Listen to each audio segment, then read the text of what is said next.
do things for themselves by themselves, they will be joined by the outside world, and they will zoom through and lead in the green industrial revolution for the planet. Thank you. Thank you very much, Professor Tongele, for emphasizing the importance of promoting local capacity and also the responsibility of government in making this happen. And everything that you've just said opens really well into the question that I had for Professor Bindu. So in July this year, licensing rights went up for auction for 30 new oil and gas blocks in Congo. And this has been highly controversial because the blocks overlap with irreplaceable biodiversity hotspots, UNESCO World Heritage Sites, and the largest carbon sink, which is the Cuvette Centrale peatlands. And Professor Bindu, I'm wondering, how strong is Congo's environmental law, and how far do you think that the law can be used to protect the environment in Congo when politicians seem intent on lifting logging moratoriums and opening new oil and gas exploration? You're an expert in environmental law, and I'm wondering if you can help us understand what the law can do in this context. Merci beaucoup, madame. Avant que je ne puisse répondre à cette question, laisse-moi peut-être dire un petit mot par rapport à ce que le collègue Tongele venait de présenter comme argumentaire. Alors, je dois noter le fait que, au-delà de tout ce qu'il a présenté qui est très pertinent, c'est l'aspect lié au traditional knowledge, ça veut dire au savoir traditionnel. Il faudra comprendre que le peuple congolais, depuis l'époque ancestrale, c'est un peuple qui a appris à vivre dans un environnement qui n'est pas détruit. Et il y a eu une ingéniosité, il y a eu une particularité qui est renfermée dans ce que nous appelons le savoir traditionnel de gestion de l'environnement.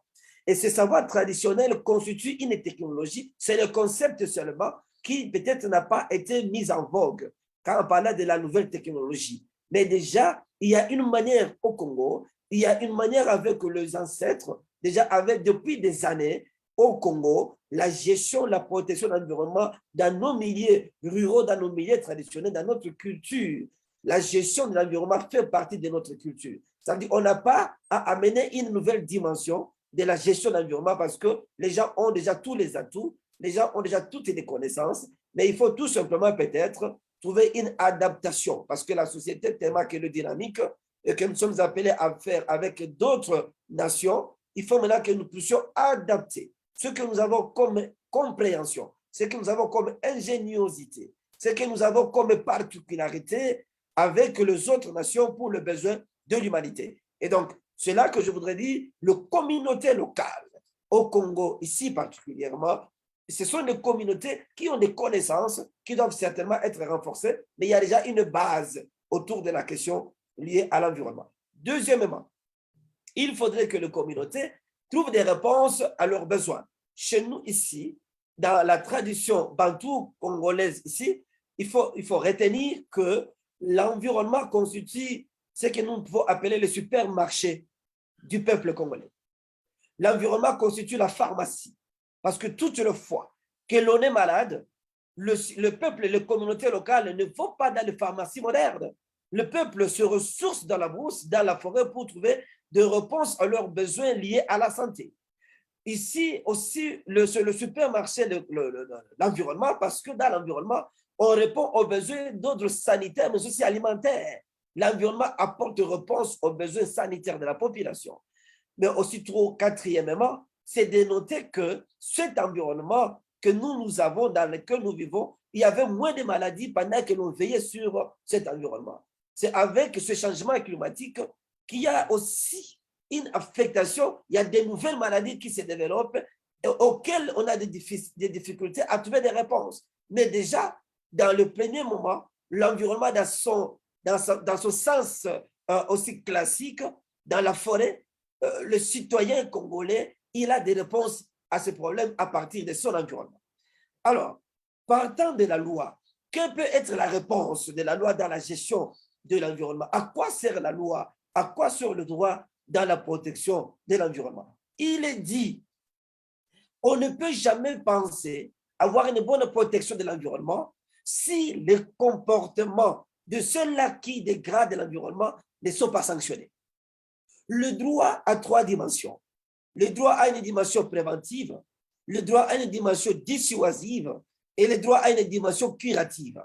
Alors, dans sa dimension préventive, c'est-à-dire l'environnement ne doit pas être détruit.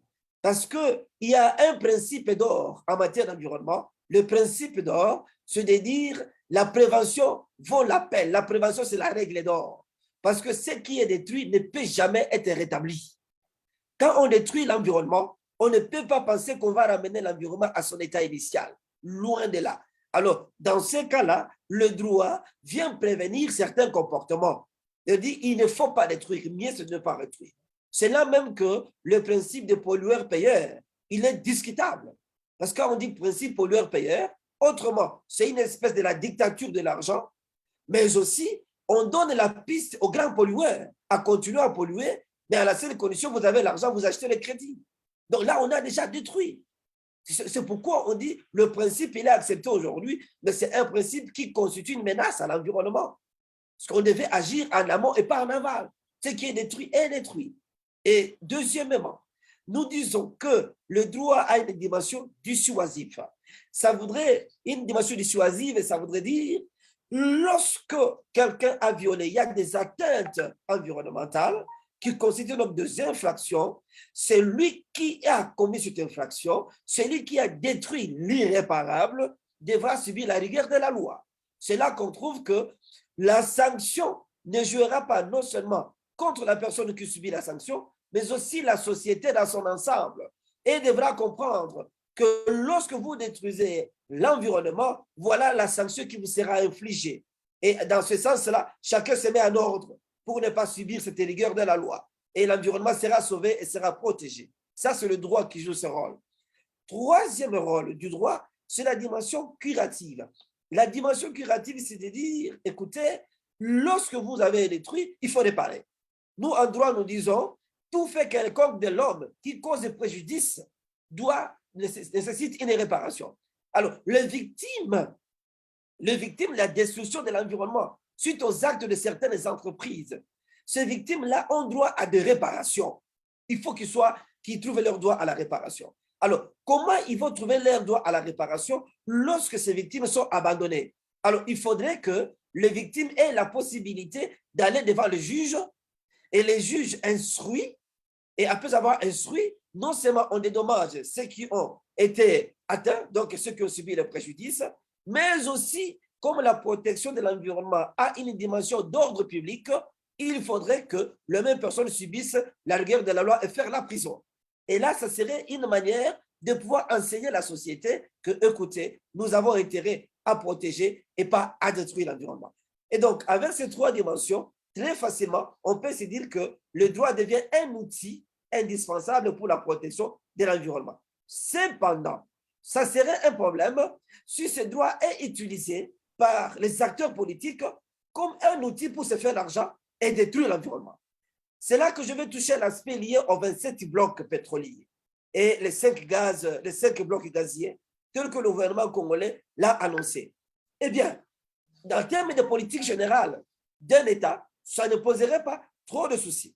Mais le souci serait quoi? C'est peut-être de se lancer dans une telle activité sans qu'on ait mené des recherches préalables pour savoir quelles seraient les conséquences de l'exploitation de ces gaz, de ces pétroles sur l'environnement. Donc, on doit déjà principalement, sur le plan de la prévention et sur le plan du principe de la précaution, savoir ce que serait la conséquence de l'exploitation de ce pétrole sur l'environnement. Deuxièmement, la même politique à mettre en place, elle devra tenir compte, cette politique, des besoins des communautés. Pourquoi on exploite le pétrole? C'est pour quelle fin, pour quel intérêt? Est-ce que c'est pour la justice sociale? Est-ce que c'est pour répondre aux besoins des communautés locales? Qui sera bénéficiaire de ces fonds? Parce que la constitution du pays annonce déjà le partage équitable des ressources du pays. Mais si cet argent doit aller dans les poches de certaines personnes et ne pas servir les communautés, là, ça pose un problème. Troisièmement, étant un État souverain, parce que la Constitution, les instruments juridiques internationaux, comme aussi la loi congolaise, posent les principes de la souveraineté permanente de l'État congolais sur ses ressources. Donc, il est du droit congolais, le gouvernement congolais a le droit d'exploiter ses ressources. C'est un principe de la souveraineté. Mais alors, cette souveraineté, c'est pour le compte de la population, pour le compte des communautés. Et donc, il faudrait que l'État mette en place une politique qui démontre que les retombées de cette exploitation vont bénéficier aux populations, au développement du pays, mais pas à certains individus. Faire autrement, ça ne serait pas une bonne chose. Et en dernier lieu, je disais que ce qui est détruit ne peut jamais être ramené à son état initial. Ça veut dire qu'il faudrait comprendre l'État et ouvrir un débat public.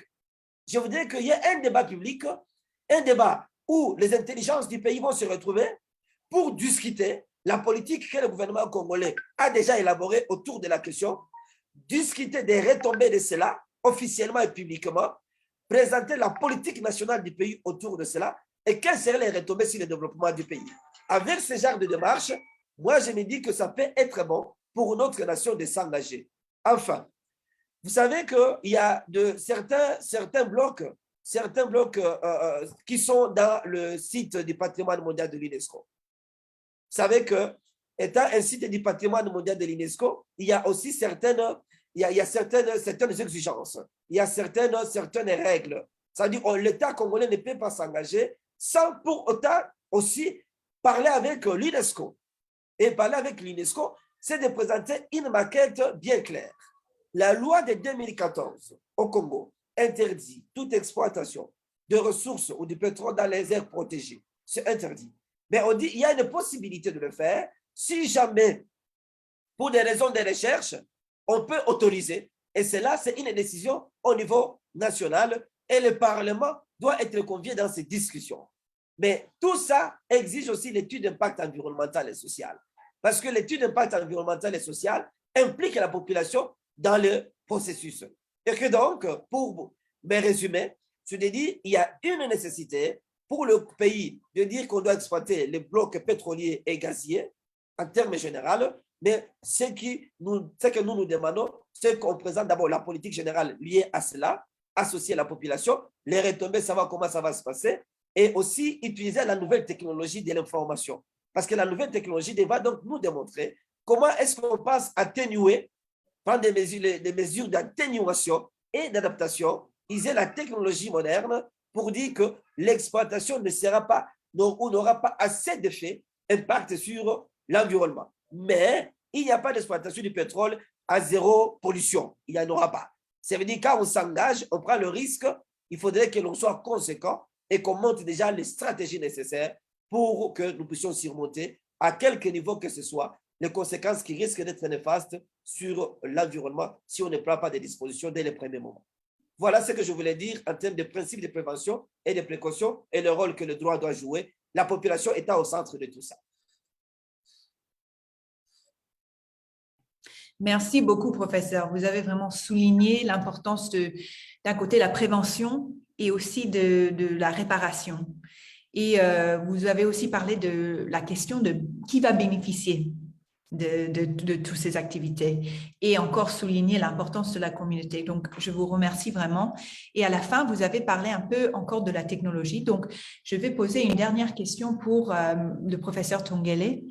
So, Professor Tongele, you've talked a little about how technology can be harnessed in service of environmental restoration and protection. And yet there are many critics out there who believe that this kind of technological utopianism will never be the solution to the climate crisis.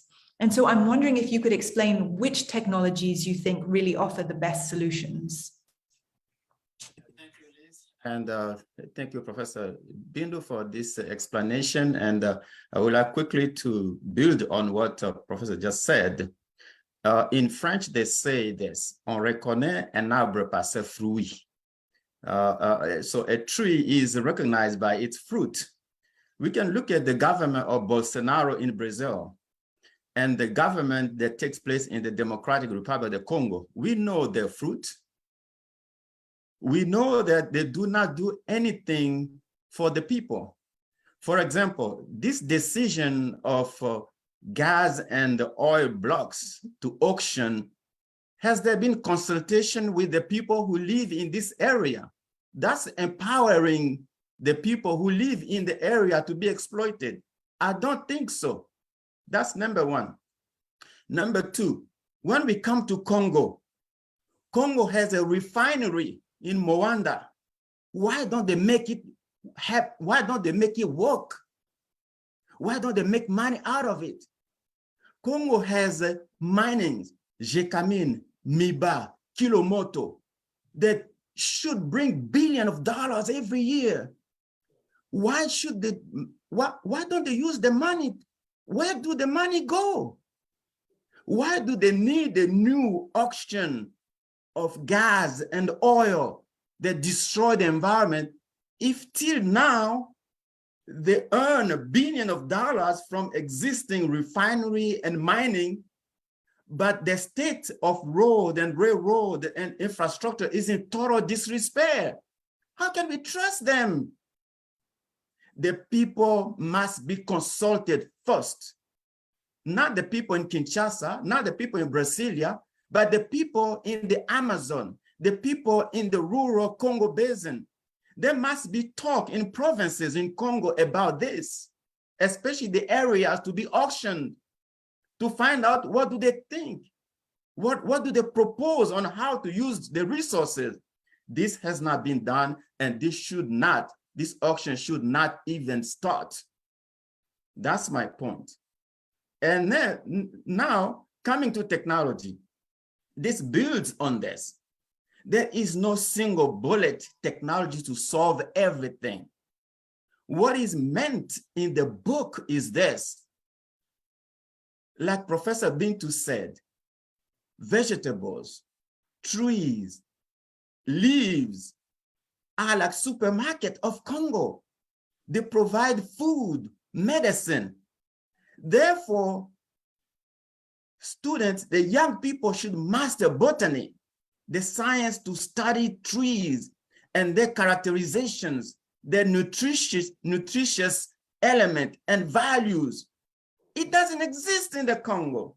The government does not have research facilities in provinces to give opportunity to the young people to develop knowledge, to know, for example, to identify what trees grow faster so it can be selected and plantation can be made to grow them for construction purposes. There are so many examples that I give in the book. There got to be empowerment of local population to become knowledgeable of what their environment offers, what the trees, what the water, what the leaves, what the roots offer for health. And only then there are these sciences there, chemistry, biology. But people in the schools in the Congo are just not functioning properly. In a recent article I published, the development of a country is proportional to the number of its intellectuals, those with degrees. Congo has degrees, PhDs, masters everywhere, intellectual everywhere, in the government, in civil society, in the army, in villages, in urban area. The question is, what does this knowledge, what do they do with the knowledge? Why is not the knowledge applied to transforming the society, build it in a smart way? In Kinshasa, you have erosion. How can they use simple trees, bush, to stop erosion? Because forests stop erosion, absorb water that later is taken off by expiration and evaporation. So these principles, they probably learn it at school, but it's never applied. Why? Because the environment is such that money is everything. Now, these blocks of gas and oil, it will bring, well, foreign companies will invest in. How about Congolese companies? Where are the Congolese companies ready to invest in it? How many in provinces? How many of these companies exist in provinces? This is a clear indication that the focus must be on building capacities. There is no one single science, but science must be applied to solving real problems, to understanding natures, to transforming it in a smart way. So I perfectly agree with Professor Bintou, the Congo has the right to exploit its resources for the need of the people. But right now, the people in charge are not capable to do that because they are there for themselves. And we know that. We have to tell the truth. We have to speak the truth to the kings, to the presidents, to the ministers, so they know they have responsibility to do the right thing because they're not doing it. Thank you.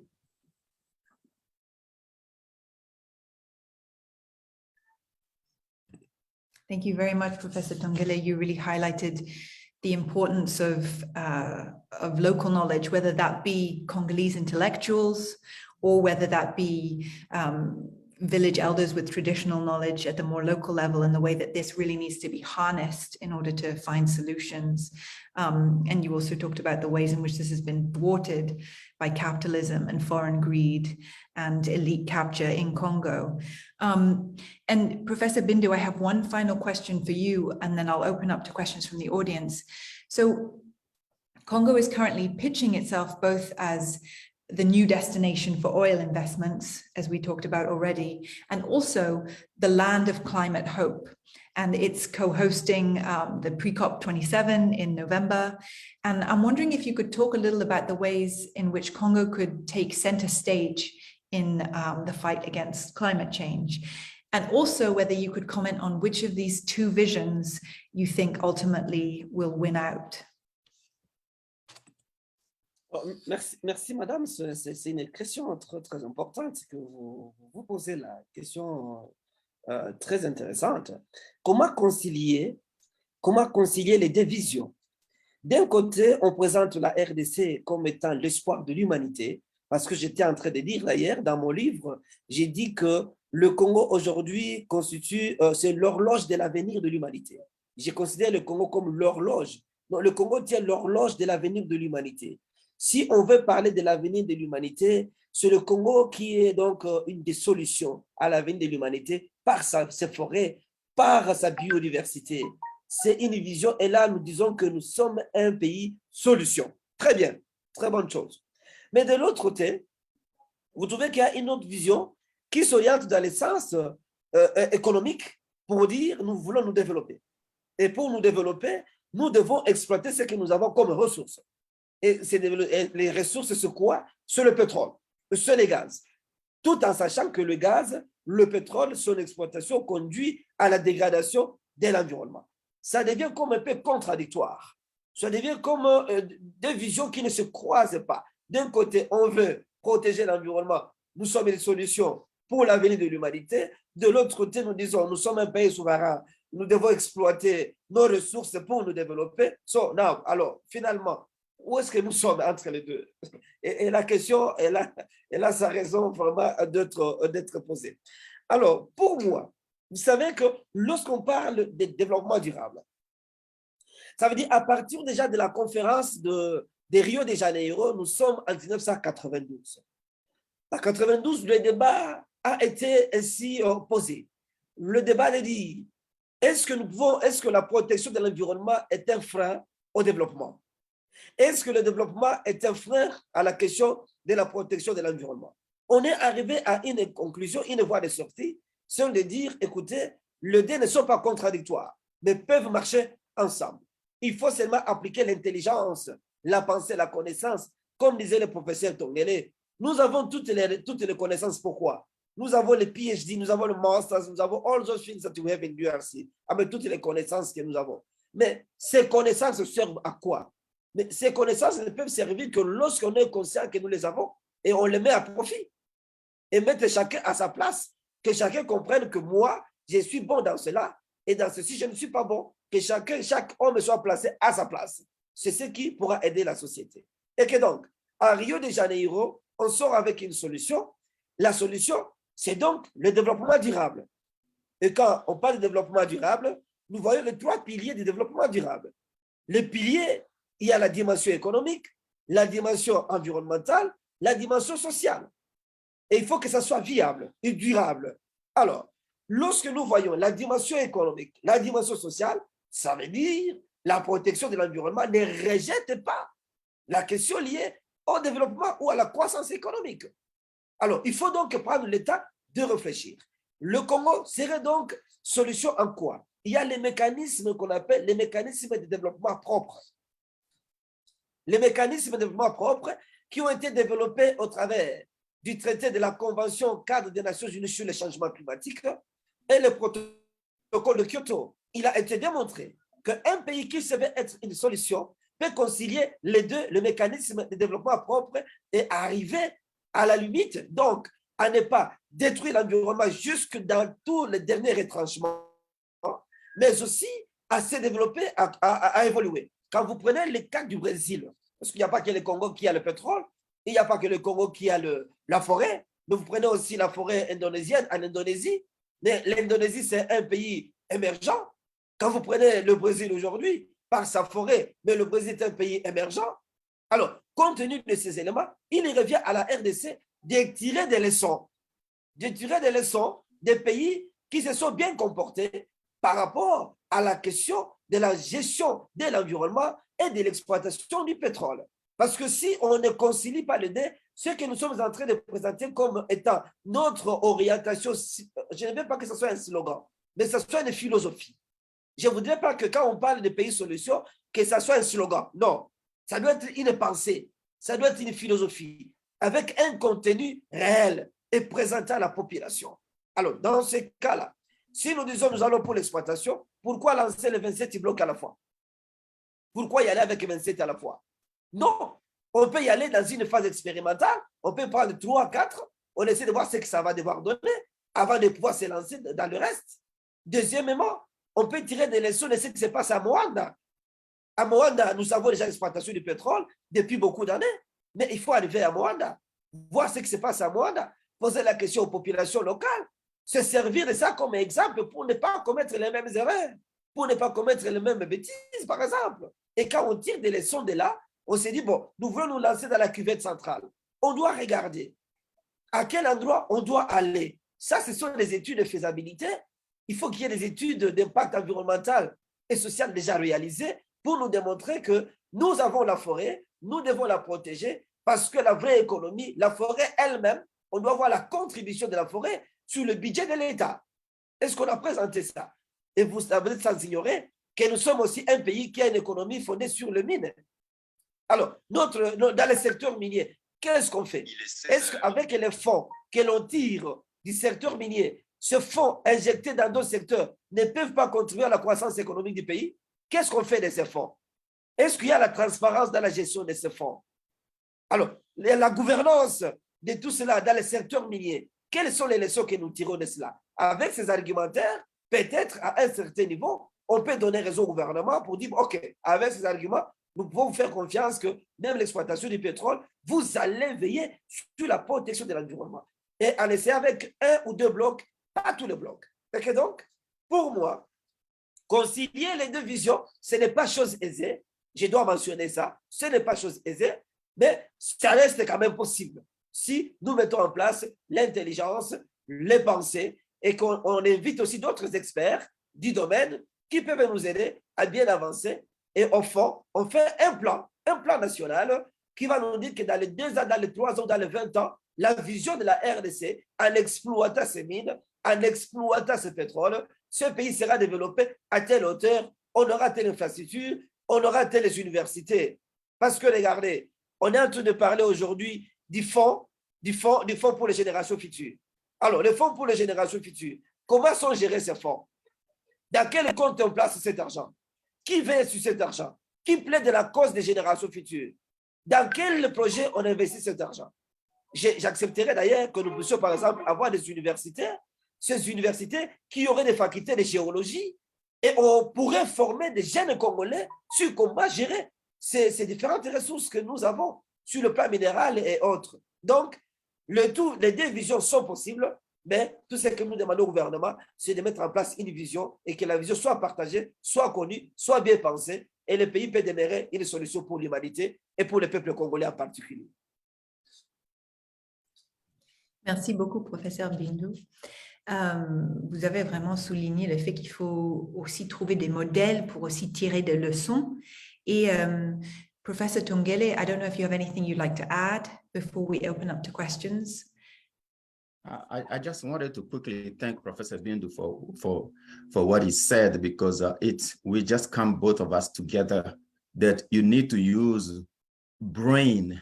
Brain is the number one thing. Develop brain to understand what is going on, to plan for years, not for quick money, to learn a lesson from existing infrastructures, like the refinery that is there, the mining that is there.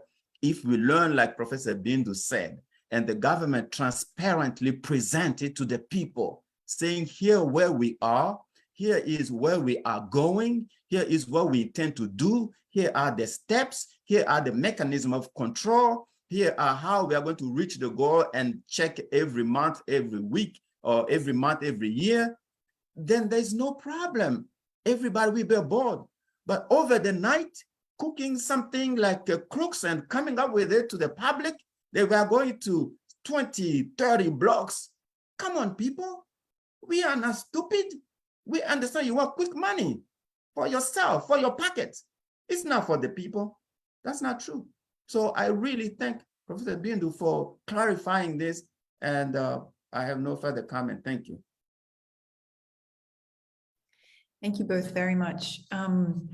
I want to open up to questions from the audience, and I think what you can do is you can put your questions in the chat and then I can read them out. And please specify if you'd like to ask a question to Professor Tongele or Professor Bindu, or both. And yeah, I mean, here you really have two experts on law and on technology, and as you've heard the discussion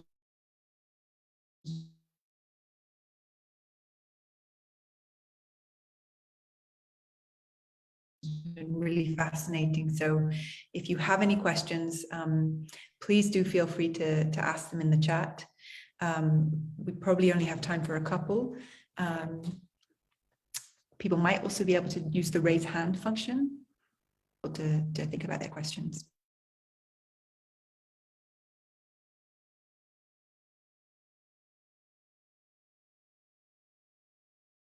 Yeah, I can see Cindy there, so you should be able to speak now.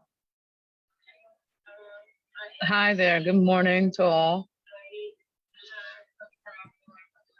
Can you hear me? Yes, we can hear you. Thank you. Go ahead, Cindy. Thank you, Professor Tongeli, for your wonderful presentation, and Professor Bindu. So my question is, what measures are being done to preserve indigenous plants and herbs in the Congo that are being affected due to deforestation?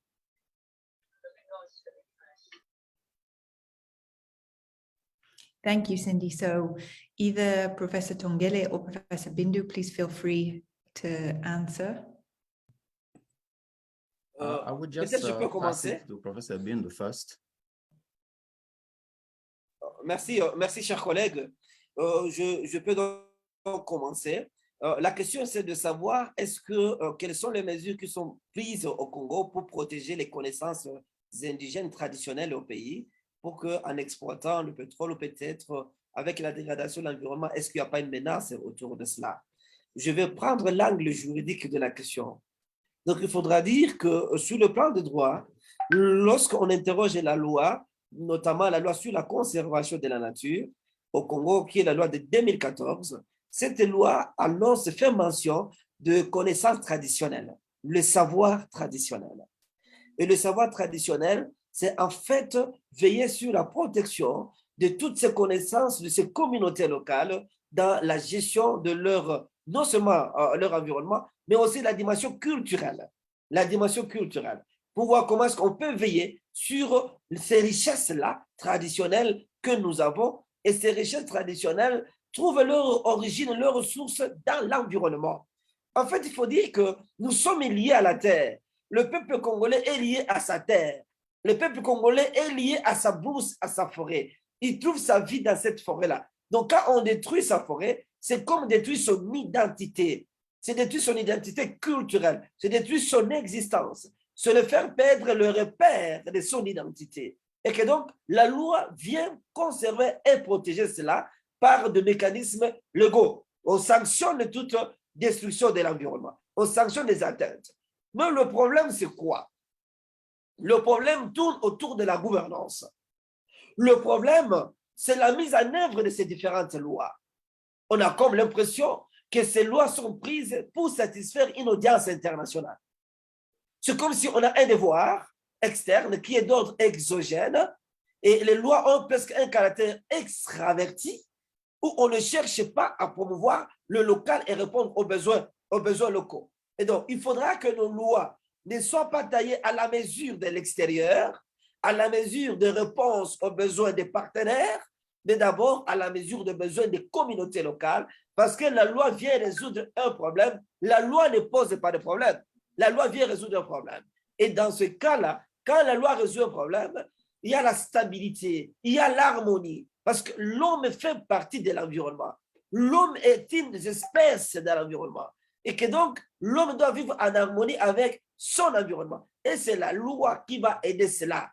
Alors, c'est pourquoi, dans ce pays, la difficulté, c'est la mise en œuvre de ces lois-là. On a des bons textes. Toute personne au monde qui pourrait lire la loi du Congo, quitterait son pays et viendrait vivre au Congo. Par la loi, c'est en lisant la loi. Mais quand vous arrivez sur le terrain, cette loi vous prouve le contraire dans sa phase de mise en œuvre. Et dicter une loi est une chose, la mettre en place, l'exécuter, l'appliquer est une autre chose. Ça demande plusieurs dimensions, notamment des mindsets. Ça veut dire, quel est l'état d'esprit des gens, la pensée des gens? Quelle est la valeur de la loi? Est-ce que nous comprenons ce que c'est une loi? Est-ce que nous sommes prêts à l'appliquer et comprendre que nul n'est au-dessus de la loi? Si nous sommes dans cette dynamique, là, alors, le connaissance traditionnelle, le savoir traditionnel, la protection des populations, des communautés locales serait facilement promis parce que la loi dit déjà tout. On n'a plus à réinventer la roue. La loi, elle est déjà là. Mais on a besoin des hommes pour faire appliquer cette loi-là, pour la respecter, pour les besoins des communautés et aussi de l'avenir de l'humanité. I just want to quickly add to what Professor said. I cannot say any better than that. There's a total dichotomy, a total disrespect for rules, for laws in the Congo. And the rulers of the Congo use laws to impose themselves, to exploit. Suffices that something be lucrative, no matter what the law is, they disregard. That's the real problem that Professor Bindu just explained. And I can't say any better than that. People must rise and become conscious of their responsibility to hold the public servant accountable. Until people get to that point, there will be no change. It will be distraction for distraction. And Congo is not hope for the world. Absolutely not right now. Thank you. Thank you both very much. There's another question in the chat, and I think that'll be our final question, and then we'll wrap up. So this question is for either professor. Are there specific community-led resistance or solutions that have been happening in response to extractive foreign companies that you would like the world to know about? So maybe we'll start with Professor Bindu. Yes. Je vais commencer, merci beaucoup. Il faut dire qu'au Congo, il est organisé aujourd'hui, nous avons une société civile forte. Nous avons une société civile qui s'intéresse à la question de la protection. Et cette société civile présente ses doléances, mais des fois, les revendications de cette société civile ne sont pas des fois écoutées. Et que donc, cette société civile a besoin d'un accompagnement.